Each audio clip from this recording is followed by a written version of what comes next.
بسم الله الرحمن الرحيم.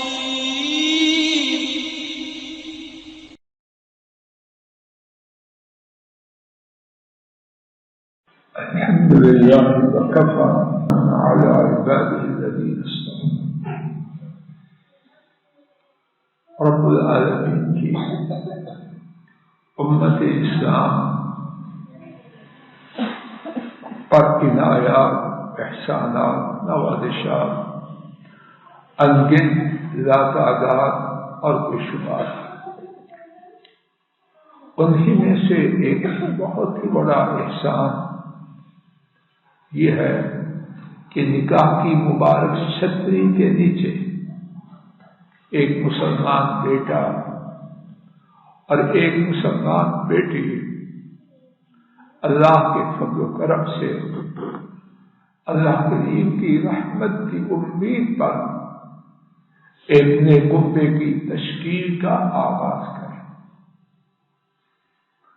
اس نکاح میں رب العالمین نے انتہائی عظیم الشان اور بہت زیادہ سعادتیں، برکتیں، ثمرات اور فوائد رکھے۔ اللہ ہمارے نکاحوں میں یہ نصیب فرمائے۔ ان سعادتوں اور برکتوں کے پانے کے لیے رب العالمین نے خود ہی اور نبی کریم صلی اللہ علیہ وسلم نے آداب کی خبر دی۔ اللہ کریم کے فضل و کرم سے دونوں بیٹوں سے سلمہم اللہ تعالی کچھ آداب ہم سن چکے، 3 آداب عرض کرنے کا اللہ کی توفیق سے عاجزانہ ارادہ لے کے آیا ہوں۔ محدود وقت میں جو کچھ ٹوٹا پھوٹا عرض کیا جا سکا اللہ کی توفیق سے عرض کروں گا۔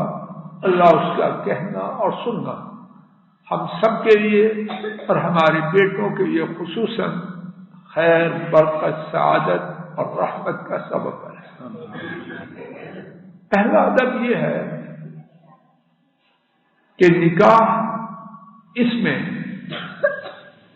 بیٹی اور اس کے سرپرست کا اتفاق لازم ہے۔ کوئی باپ کتنا بڑا ہو اسے یہ اختیار نہیں کہ وہ بیٹی کا نکاح اس کی اجازت کے بغیر کر دے۔ بیٹی خواہ دوشیزہ ہو یا بیوہ ہو۔ صحیح بخاری میں حضرت خنسا رضی اللہ تعالی عنہا نے روایت کیا، ان کے ابا نے ان کا نکاح کر دیا اور وہ اسے ناپسند کرتی تھی۔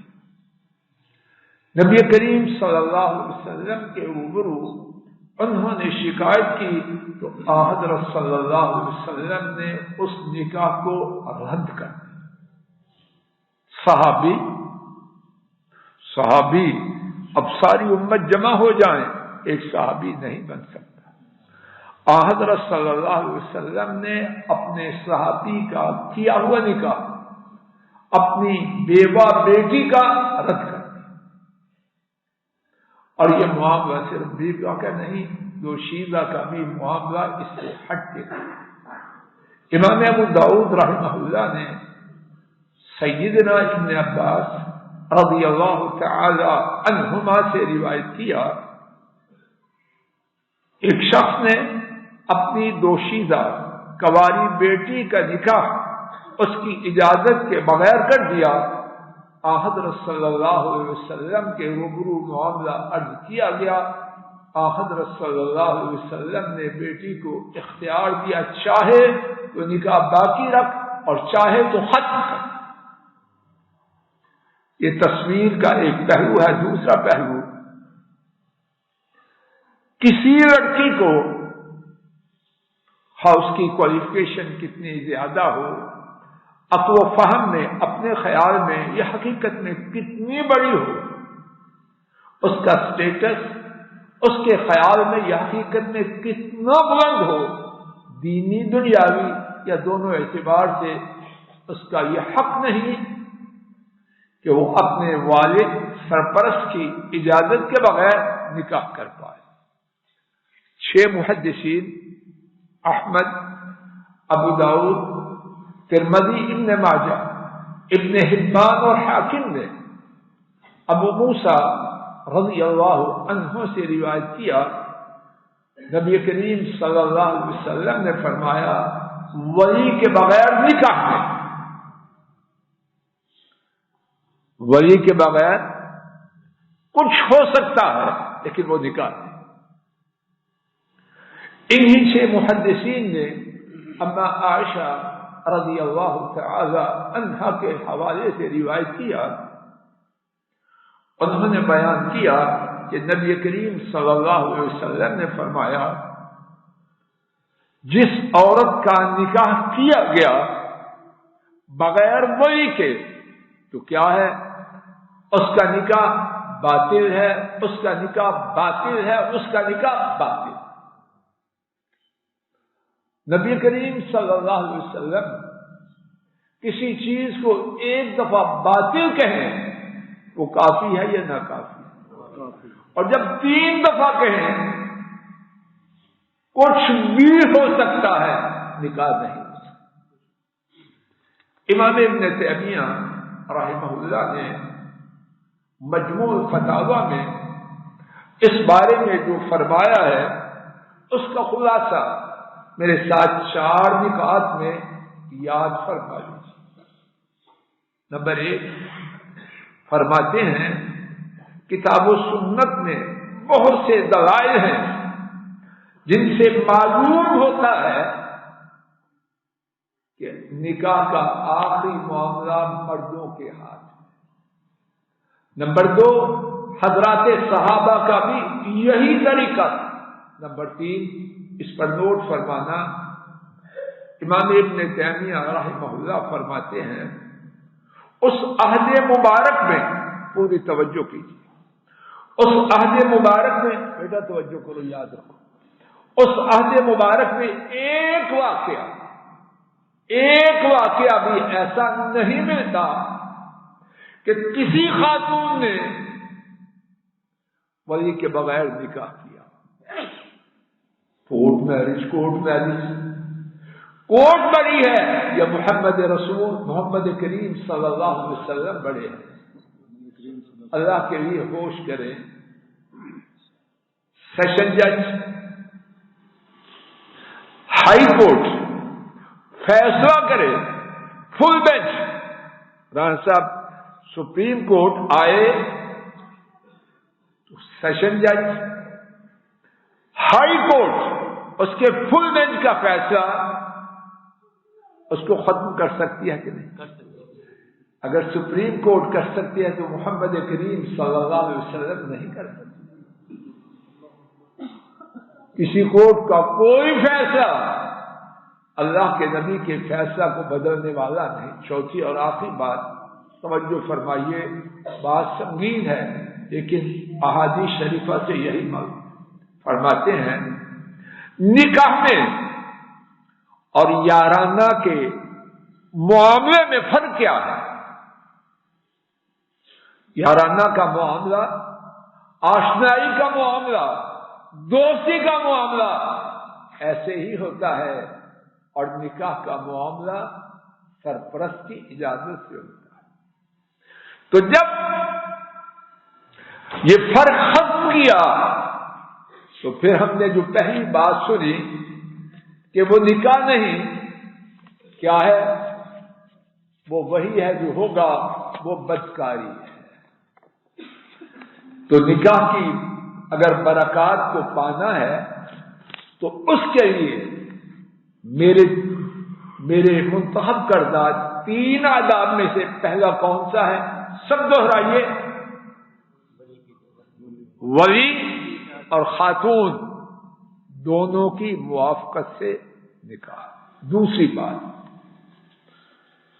اور بڑے بڑے مہذب لوگ اپنے خیال میں اور بڑے بڑے دین کا دعویٰ کرنے والے لوگ شیخ فیصل جی اس بارے میں کھوٹے ہیں. کیا ہے وہ بات؟ شرم کی بات ہے کہ مسا غور کریں. عام طور پر سب لوگ نہیں، اللہ کے فضل و کرم سے خیر والے ہیں اور رہیں گے. لڑکی والوں کو حقیر سمجھا جاتا ہے. میرے خیال سے ایسے کہ معاذ اللہ جو جملہ بولتے ہیں ان کے بال کہاں ہیں؟ حیا نہیں آتی. تیری ماں بھی کہیں سے آئی ہے کہ نہیں؟ اور تیری بیٹیاں بھی کہیں جائیں گی کہ نہیں؟ تیرے بال ان کے، میرا دل نہیں کرتا باقی جملہ مکمل. شیخ صاحب آپ نے بھی سنا؟ یہ شیطانی بات ہے، دین کا اس سے کوئی تعلق نہیں. آئیے بقدر وقت اختصار سے اس بارے میں 3 دلائل سنیے. امام احمد ابن عمرو رضی اللہ عنہما سے روایت کرتے ہیں، نبی کریم صلی اللہ علیہ وسلم نے فرمایا، راہ صاحب توجہ کرو، کسی شخص کی جو عزت کی جاتی ہے اس میں سب سے بڑا سبب کیا ہے؟ اللہ اکبر. کہاں ہے یہ بات؟ کوئی شخص کسی کو اپنی بیٹی دے دے، کوئی شخص کسی کو اپنی بہن دے دے تو وہ عزت کا سب سے زیادہ حقدار ہے. ڈگریوں والے، پروفیسر، ڈاکٹر، ٹوپیوں والے، خطبہ دینے والے کہاں ہیں؟ یہ حدیث کس کے لیے؟ اپنے اپنے گریبان میں عبدل کیجیے. سمجھ آ رہا ہے؟ یہ ہمارا پنجابی کلچر ہے. خاک ہے تجھ پر اور تیرے کلچر پر. مدینے والے کے فرمان سے اوپر ہے تو اور تیرا کلچر. فرمایا جس شخص کی عزت کی جاتی ہے اس کے لیے جو معیارات ہیں ان میں سے سب سے زیادہ حق والا کیا ہے؟ ملک صاحب جی یاد کر کے جانے والا سبق کیا ہے؟ کوئی مجھے اور آپ کو اپنی بیٹی یا بہن دے دے. یہ بات عزت کی ہے، ذلت کی نہیں. اور جو بکواس کرتا ہے وہ خود ذلیل ہے. دوسری دلیل، امام مسلم سیدنا ابو ذر رضی اللہ تعالی عنہ سے روایت کرتے ہیں، نبی محترم صلی اللہ علیہ وسلم نے فرمایا یقیناً تم مصر کو فتح کرو گے. یقیناً تم مصر کو فتح کرو گے. فرمایا جب مصر فتح کرو تو مصر والوں سے اچھا سلوک کرنا. تو مصر والوں سے اچھا سلوک کرنا اور اس کے بعد اچھا سلوک کرنے کا جو حکم ہے اس کے اسباب کو بیان کیا. فرمایا ان کا ذمہ ہے، ان کا ہمارے ذمہ حق ہے. کیا حق ہے؟ رحمہ، ان سے ہماری رشتہ داری ہے. یا دوسری روایت میں ہے اللہ اکبر، فرمایا ان کا ہمارے ذمہ حق ہے اور ان کا ہم سے سسرالی رشتہ ہے. شیخ فیصل جی کیا ہے ان سے ہمارا؟ سسرالی رشتہ ہے. اس سسرالی رشتہ کے احترام میں جب مصر فتح کرو ان سے معاملہ اچھا کرو. اور وہ سسرالی رشتہ کیا تھا؟ نبی کریم صلی اللہ علیہ وسلم کے صاحبزادے ابراہیم، ان کی اماں کون تھی؟ مصر کی رہنے والی ماریا قبطیہ رضی اللہ تعالی عنہا تھی. ایک نبی کریم صلی اللہ علیہ وسلم کا سسرالی رشتہ ہونے کی وجہ سے مصر والوں کی شان کہاں پہنچی. اور دوسری بات جو محدثین نے اس بارے میں بیان کی وہ اس سے بھی زیادہ اچھی. رانا صاحب یاد رکھیں وہ اس سے بھی عجیب کیا ہے. سیدنا خلیل الرحمن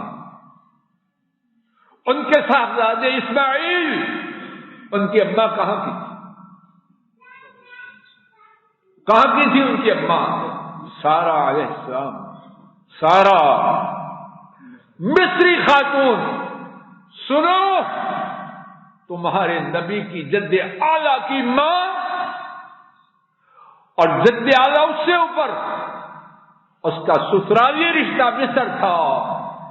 اس لیے اے مسلمان قوم جب تم نے مصر کو فتح کرنا ہے مصر والوں کا خاص خیال رکھنا. تیسری دلیل باقی 4 منٹ. 5 ہجری میں غزوہ موریسی یا غزوہ بنی مستلق ہوا. نبی کریم صلی اللہ علیہ وسلم نے اللہ کے فضل و کرم سے بنو مستلق قبیلہ پر حملہ کیا. 100 کنگا قیدی بن گیا. مال غنیمت فراوانی سے ملا. اب کیا ہوا اس قبیلہ کا سردار حارث بن ابی زرار اس کی بیٹی بھی قیدی بنی مسلمانوں کی لونڈی بنی. ثابت بن قیس رضی اللہ عنہ ان کے حصے میں آئی. جویریہ نے ثابت سے معاملہ کیا اتنا مال دے گی اور ثابت ان کو آزاد کر دے. اور یہ چیز اسلام میں ہے مقاتبت. جویریہ نبی کریم صلی اللہ علیہ وسلم کے پاس حاضر ہوئی. عرض کیا میں آزادی چاہتی ہوں. قبیلہ کے سردار کی بیٹی ہوں.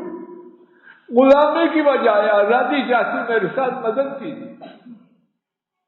نبی کریم صلی اللہ علیہ وسلم اللہ نے جب اتنی شان دی تو نگاہ بھی دور.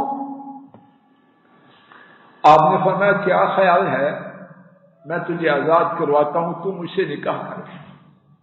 انہوں نے اور کیا کیا. اب کیا ہوا وہ ہوا حیران کرنے والی. اور اسی میں بات ختم ہوئی. حضرت صلی اللہ علیہ وسلم نے جویریہ رضی اللہ عنہا سے نکاح کیا. مسلمانوں میں خبر پھیلی. 100 کنبہ کتنے لوگ تھے اس کو 100 کنبے کے 700. ایک دم حضرات صحابہ نے کہا اللہ کے رسول کے سسرالی اور وہ غلامی میں رہے نہیں ہو سکتا. اس سسرالی رشتے کی وجہ سے 100 کنبے 700 اشخاص کو اونن فانن آزادی ملی. اور کیا ہوا تھا کنبے کا اس قبیلے کا مال و دولت کون لے گئے تھے بولو مسلمان. اب کیا ہوا صحابہ آپس میں کہنے لگے سسرالی رشتہ ہمارے نبی کا ان کا مال ہم رکھیں نہیں ہو سکتا. امام حاکم نے روایت کیا اما عائشہ بیان کرتی ہیں مسلمانوں نے پورے کا پورا مال جمع کیا قبیلے کو واپس کیا. اور کیا کیا واپس کیا. رسی نمبر 2 پرانی مشکیزہ نمبر 3 برتن 1 2 3 میری طرف سے. رسی پرانی مشکیزہ برتن پانی لے جانے کے لیے دونوں طرف ڈول ہو درمیان میں جو لکڑی ہوتی ہے انہوں نے کہا ممکن نہیں، ہمارے نبی کا سسرالی رشتہ ہو اور ان کی ایک لکڑی بھی ہمارے پاس نہیں جائے۔ وہ تھے اللہ والے، وہ تھے جانتے تھے کہ رشتہ کا کیا معنی ہے۔ حضرات و خواتین نوٹ کر لیجئے، میں ہوں یا آپ ہوں، وہ شخص ذلیل ہے جو کسی کنبے کو اس لیے ہلکا سمجھتا ہے کہ وہ سسرال والے، باعزت شخص سسرال والوں کی عزت کرتا ہے، اور کمینہ شخص وہ ہے جو اس کے برعکس ہے۔ اللہ کرے کہ ہم کمینے نہ بنے، ہماری اولادیں کمینہ نہ بنے، ہماری نسل سے کوئی کمینہ نہ بنے، اور امت میں سے کوئی کمینہ نہ بنے۔ اور اگر یہ عقیدہ جو اسلام کا ہے ہمارے گھروں میں، ہماری اولادوں میں آ جائیں تو کچہریاں خاندانی آئی کیسوں سے خالی ہو جائیں کہ نہ۔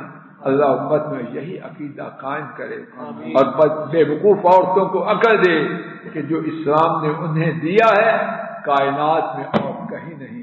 وآخر دعوانا ان الحمد للہ رب العالمین۔ اللہ تعالیٰ اپنے فضل و کرم سے ہماری اس مجلس کو مبارک بنائے۔